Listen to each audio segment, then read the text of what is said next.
এই মুহূর্তে আমরা এখন সাকালাকা বুম বুম, এই মুহূর্তে আমরা এখন এসেছি যাদবপুর স্টেশনে। এটা স্টেশন, আর সামনে দিয়ে ট্রেন আসছে। মেন কেস হয়েছে যে আমাদের সোশ্যাল মিডিয়ায় কিছু হচ্ছে না। এই যে আমরা তিনজন এসেছি, সোশ্যাল মিডিয়ায় কোনো কিছু হচ্ছে না।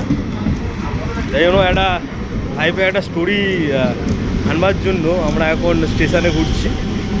স্টেশন থেকে যদি কাউকে, স্টেশন দিয়ে যদি কাউকে মানে একটা রিলেশনশিপ হয়ে যায়, হ্যাঁ হ্যাঁ, স্টোরিটা কিরকম কত সুন্দর হবে না? হ্যাঁ সাপনা টুটায়। না ওই গান বলোই না, ও মানে সামনে টুটায় বলছে। ও সরি ওই গানটা হবে। আরে সেই আমি বলতে চাইছি কি, আমি বলতে চাইছি যে যদি এখান থেকে কোনো একটা মেয়েকে দেখলাম, ঠিক আছে, হ্যাঁ এখান থেকে আমাদের রিলেশন হলো, বিয়ে হলো, বাচ্চা হলো, তখন বাচ্চাদেরকে গল্প শোনাতে পারবে না যে তোমার বাবা জানো তো আমাকে যাদবপুর স্টেশনে দেখেছিল, ওখান থেকে আমাকে প্রপোজ করেছে, তোমার বাবাকে আমাকে এক ঝলকে দেখে তোমার বাবাকেও আমার পছন্দ হয়েছিল, তো এরকম বলবে। তো এরকমই একটা স্টোরি বানাতে চাইছি। দেখ, আমি বানাতে চাইছি না, মেন কেস বানাতে চাইছি এরা। আমি ওদের গল্পটা বলে দিলাম, এই যে এ মেন বানাতে চাইছে কেসটা। এরকম দেখে নিবি কি বলেছি।